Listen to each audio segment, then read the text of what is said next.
Mga kapatid, atin lang pong kausapin si Ma'am Sally Duquesa. Siya po ang manager ng Pindangan Second Primary Multipurpose Cooperative. Diyan po naman sa Kamiling, Tarlac. May 150 mga miyembro po sila na kooperatiba. At sila po ay nakatanggap mga kapatid ng isa pong combine harvester. Ito ho ang kanilang issue ngayon. Tanungin lang natin sila ha, may pakialam ka dito ha. Unang-una, pera mo ang pinambili nito at magbubukid na Pilipino po ang apektado. Magandang umaga po, Ma'am Sally.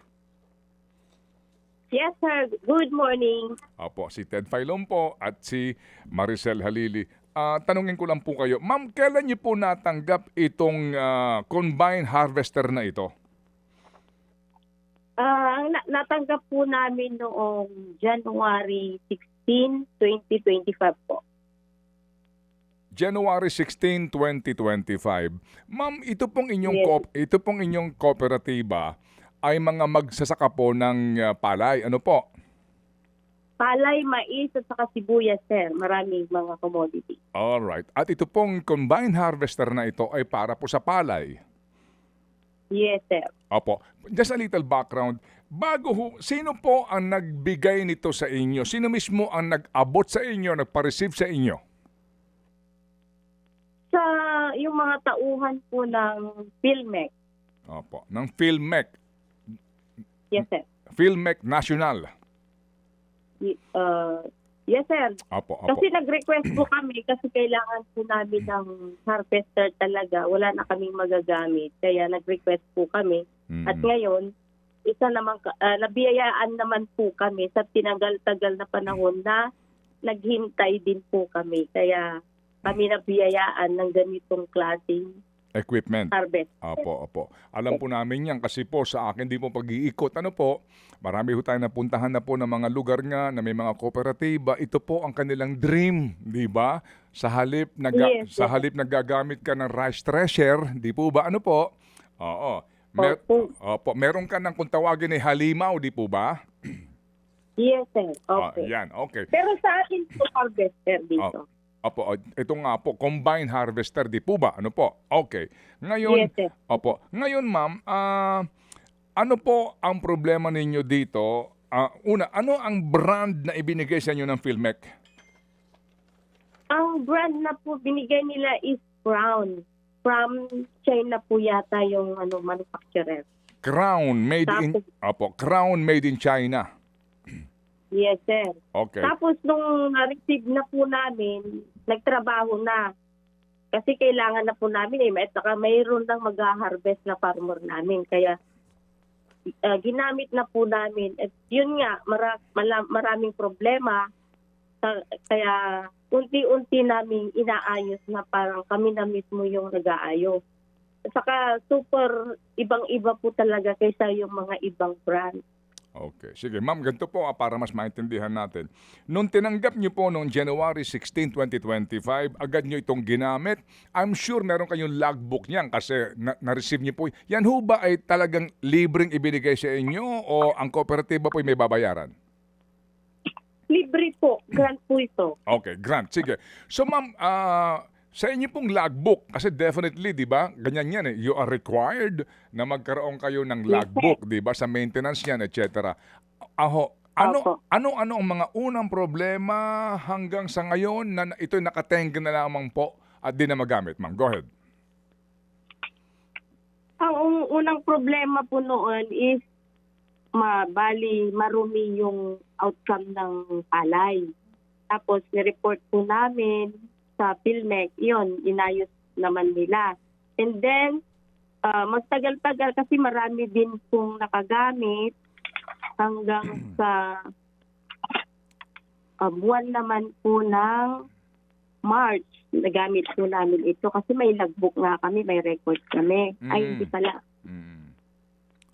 Opo. Kaya, yun po, ngayon nagka-problema kasi sa pag ginagamit po naman, syempre, naluluma na po yung mga spare parts. Kailangan na ring palitan.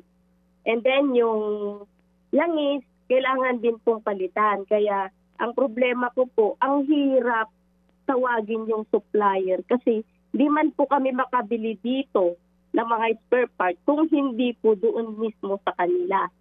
sa Manila daw po. Kaya magpahanggang ngayon po yung order ko po since February 10, ang hirap po pong kumontak sa kanila. Kung hindi pa po ako kumontak sa PhilMec mismo, hindi ko po maaabot itong supplier na to. Okay, ma'am, ito Kaya po. hanggang ngayon, Opo, hintayin ko lang po, sandali ma'am ha, para lang mas maano tayo detalyado. Okay, January 16, 2025, tama? yes sir. Okay, brand new ito.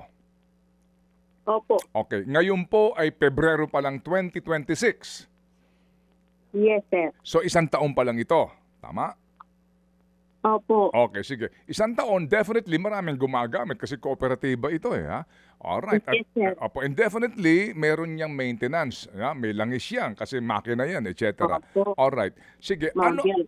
anong piyesa ang nahihirapan kayong bilhin at ano ang sira na piyesang yan? Ang sira po niya is yung belt for travel and for tracing po, and then especially yung oil filter kasi importante po ang mga to. Yung oil seal para sa change oil. Yes sir. Alright. Yung mga basic na piyesang yon, wala kayo na pagkukunan dyan sa bayan sa Tarlac at kinakailangan pang hanapin yung supplier. Yes sir, tama. Okay. Kayo ba'y naka-order na nito? Kasi ngayon, ang balita namin, nakatenga pa rin itong combine harvester na ito at wala pa rin piyesa. Meron ba kayong ugnayan na magkano ang piyesa naman? Meron po. Ang presyo ng, kasi nakapag-order na po ako. Hindi pa lang na di-deliver since February 9. Nag-order pa lang po. Magpahanggang ngayon, hindi pa po dumarating. Kasi kaya may mga nakatenga pong ha-harvesterin. So, ang presyo naman po ng mga belt na ito, mura lang naman po is 4,500. At saka yung oil filter, nasa 750 lang po. Kaya ang ginawa ko, nag-order na po ako ng times 2 para in case na masisira po yung isa, mayroon kaming agad-agad na ipapalit. Opo. Kasi nga po, mahirap hanapin yung supplier na yan. Kailan po ito huling huminto sa inyong operasyon na hindi na ho nagagamit? Nung ano po? November po. So ilang buwan na po na hindi nagagamit? Okay. December, Opo. January. Pero nung nag-turn over sa inyo ang PhilMec, hindi ba automatic yan na merong ibinibigay sa inyo na warranty card, meron sa inyong mga how to operate, and then yung contact sa supplier para sa kaukulang pong warranty, may warranty pa yan di ba? Opo. Hindi, Yes, sir. hindi sakop ng 1-year warranty ito? Malamang sakop din po, pero pag tinatawagan po namin, ang hirap po nilang kontakin. Isang beses lang po silang pumunta noong tumawag po ako. Nag-report po ako ng July, pumunta po sila ng October.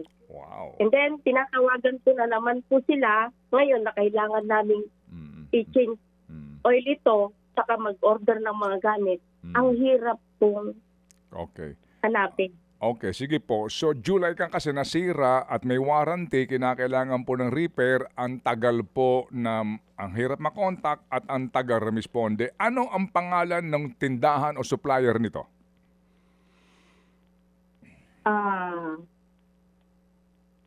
Fortune Truck po ba? Fortune Truck po, yung naibigay nila sa akin. Yung supplier nito, itong Crown na brand. Yes. Yun po yung binigay nila sa akin na supplier ng mga spare parts, sir. Opo. Fortune Truck. Okay. Pero hindi mismo hindi mismo yung kumpanya na Crown. Malamang, sir. Ganun. Okay, sige. Ano ang sabi ng PhilMec dito nung nagreklamo na po kayo? Sila na po mismo ang tumawag sa kanila kasi hindi ko na nga natatawagan, hindi sila sumasagot. Kaya napilitan po akong nag-report sa PhilMec na ganito ang problema ko, Madam Sir. Hindi ako makagalaw. Maraming naghihintay na aanihin dito sa amin, sabi ko. Hanggang ngayon, hindi ko naman mahagilap yung supplier na yan. Paano ang gagawin ko, sabi ko po. Kaya sila na mismo ang kumontak ko sa kanila. Saka lang po sila nag-reply sa akin. Opo. Ngayon po na may mga gustong gumamit po at mag-harvest na ng mga miyembro ninyo, paano yan? Siyempre, hindi mo nahihintayin kasi baka masobra na po yung hinog niyan. Paano po ang inyong ginagawa ngayon? Ang ginawa po ng mga, gagaya po nung sinento sa inyo, meron kami mga scheduling na mga farmer nagpa-schedule dito. Nagpa-harvester na lang po sila galing po sa ibang lugar, ibang barangay. Kaya instead, nakita pa ng co-op yun, wala na po. Wala na kaming kita. Opo, so umupa kayo ng ibang harvester? Yes, sir. Kasi may bayad yan. Yung bang inupahan nyo, pareho pong recipient ng PhilMec o meron silang mga sarili pong ibang brand na binili? Bali, private po mga yun, sir. Hindi po galing PhilMec. Sila na po yung bumili. Opo. So kung mga private po iyon na maaari mong upahan ng farm equipment like tractor, di ba? Yan, like yung repair, mga ganon. So ibang brand yun. Yes, sir. Opo. Ito yung Japanese brand na. Yes. Yes. Kubota o kaya Kenmar. Yes, okay. Anyway, sige po. So, ma'am, itong pangyayaring ito, marami bang ilang cooperative na kilala nyo nakatanggap po ng Crown na pare-parehong reklamo? Mayroon po dito sa amin, sir, nakasabayan namin na naka-receive din. Bali isa, dalawa po dito sa Kamiling. Hindi ko lang po alam sa mga ibang lugar kasi marami din po kaming na magkasabay noon. Yun pa din po yung reklamo nila na mahirap hagilapin yung pagkuhanan ng spare parts saka pangit po yung kalidad ng harvester na yun. Opo. Pangit yung kalidad ng harvester na equipment. Opo. Hindi kagaya ng mga kubota o kaya Yanmar. Bakit hindi naman po namin pwedeng sabihin kung mag-request kami na ang gusto na. Pero sinasabi po namin pag mag-request kami, sana kubota na lang kasi mas magandang brand. Sabi namin, sabi naman nila, hindi pwede. Kung anong nandyan, siyempre, wala man naman po kaming kakayahang bumili. Kaya kung ano na po yung binigay nila, di yun na po yung tatanggapin namin kasi wala naman po kaming kakayahang bumili. Opo. Magkano ang receive ninyo na amount nitong halaga ng binili ng PhilMec na combine harvester na ito? 1,919,900 pesos. Okay. Ito ho yung halaga na nasa picture ngayon ng combine harvester, made in China, Crown yung brand. Kami po'y bukas itong Leeds Agri na ito na supplier po ng PhilMec, tinatawagan po namin, maging si Secretary Chu na nasa abroad daw po at gagawa ng paraan para makapanayam. Okay, kayo sa inyong kooperatiba, di ba matagal na kayo sa trabahong ito, alam nyo na yung mga gamit na yan. I'm sure nakapag-canvas na kayo, di ba? Di ba? Oo. Opo. Kung magkano yung traktor, depende sa laki. Kung magkano yung yung mga equipment ninyo. Nakapag-canvas na ba kayo sa halagang 1.9 million mahigit? Na makakabili ka ba ng ibang mas magandang brand o mas mura pa dito sa Crown na to? Sa palagay ko, sir, mas makakabili po tayo ng ganun. Kasi yung kubota po na galing DA sa amin, DC-60, since 2015 pa po, yun po yung tagal na gamit namin. Magkano lang yun? Bali, ang presyo po noon is 1.8. Alright, sige. Kasi nga, opo. Kasi, sorry po, nakapagbabanggit tayo ng brand dito, Maricel, ha. Importante kasi ito eh. Kasi ang mga cooperatives na atin na daupang nakaniig, sila dyan na lumaki. Di ba, Ma'am Sally? Tama? Yes, sir. Opo. Opo. Opo. So alam nyo na, lahat ng gamit ninyo, kung ano yung brand yung matibay, ano ang klase ng gamit na kakailanganin ninyo, saan kayo bibili kasi nga available yung spare parts, 'di ba? Yung service, etc. Kumbaga, kung kayo ang kinonsulta, alam nyo na kung maaari lang sa halagang ito kung ano na ang dapat na binibili ng gobyerno. Yes po. Natatawa si Ma'am. Parang hindi na konsulta. So hindi kayo kinonsulta na naman ang mga kooperatiba dito, 'di ba? Kumbaga may equipment, nanghingi kayo, wala kayong choice. Yes, sir. Totoo. Kasi kung ano yung nanalo sa bidding, yun na yun naman po yung matatanggap natin. Okay. Sige. So Kung ako palagay ko, Sally, baka bukas dumating na piyesa nyo. Ay, salamat, sir. Kasi talagang sumasakit yung ulo ko pa kahapon eh. Sige.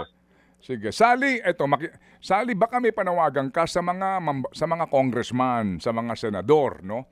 Sa mga nasa gobyerno, manawagan nga kayo para dumiin sa kanilang isip, Oo. At damdamin, kung may damdamin sila, napakinggan kayo na end user sa mga makinaring ito kasi pera ng bayan ito eh. At kayo eventually nga ang umaasa na pakikinabangan ninyo itong RCEP fund na ito. Kasi kayo ang unang-unang dapat na benepisyaryo nitong bunga ng RTL. Sige, ano yung panawagan? Ang aking panawagan po sa mga kinaukulan, kagaya ng senador, congressman, dapat dinggin naman po nila yung mga hinaing ng mga magsasaka. Kasi kami po yung bumubuhay sa mga kapwa Pinoy. Kung walang magsasaka, wala po tayong makakain. Sana yung pera ng gobyerno ay ibigay sa tamang pamamaraan ng pagbili o kaya tamang klase ng kailangan ng mga magsasaka. Para ito ay kapakik-pakinabang ng mga magsasaka. Yun po. Kasi yun nga, mga DPWH, ang daming perang wala ang kabuluhang napupuntahan. Bakit kami na magsasaka, hindi nila tutukan na kami ay, sabi nga nila, kami ay ano tawag nito? Bayani. Kami po ay bayani. Bakit hindi naman nila kami pansinin? Na kung ano sana yung talagang magandang ibigay nila sa amin, ibigay na, huwag nang bawasan. Di po ba? Ang sinasabi ni Sally po, kaya binanggit yung congressman, senador, yung hindi sila ang bumili nito, no? Yung oversight function nila, Maricel. Kasi sila ang dapat din nagbabantay kung tama ba ang paggasta nitong PhilMec na to, nitong DA na to. Ito ho yung punto ha, hindi namin sinasabi na sila mga congressman o senador ang nagpabid nito, hindi po. Ang panawagan ni Ma'am Sally, yung oversight function nila. Na sa pagsiguro lang na tama na pupuntahan ng pera na nanggagaling po sa RCEP. So ngayon, eto na lang, last, panawagan mo sa mga bumili nito. Sa mga nagpabid nito diyan sa PhilMec. Anong panawagan mo kay Secretary Laurel Chiu? Go ahead. Sa mga kinaukulan po, sana bibigyan niyo po kami ng mga machineries, yung tamang kalidad na po para hindi po masasayang yung pera ng gobyerno. Kasi kung parang laruan lamang po yung naibibigay, hindi rin napapakinabangan.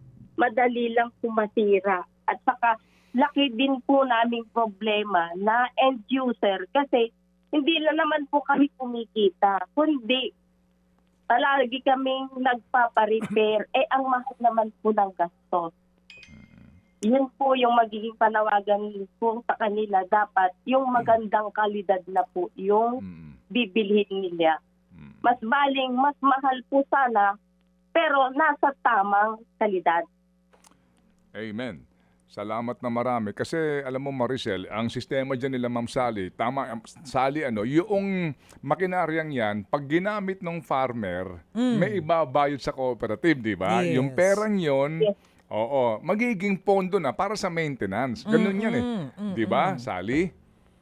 Opo, tama. Yes, opo. Kabisado po natin itong sistemang yan nga kasi minsan na po tayo nagbigay din ng equipment actually sa isang kooperatiba dyan sa Aurora. At doon nga po yun, nakita ho natin nga itong mga sinasabing pangangailangan at yung tama po na kalidad ng mga equipment na ito. Kaya po kami ngayon tumawag sa inyo rin para po ipalagana po ang informasyon sa lahat na itong problemang ito, noong pa man po ginagawa ng PhilMec na yan at ng DA na yan, hanggang ngayon, ganun pa rin sila.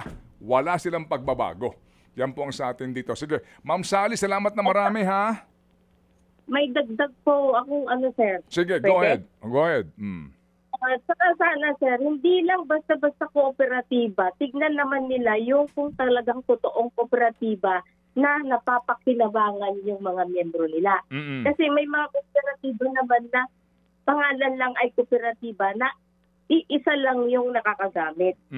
Kaya dapat babaan nila, i-validate nila ng husto para lahat ay makikinabang, hindi iisang tao lamang. Yes, oo.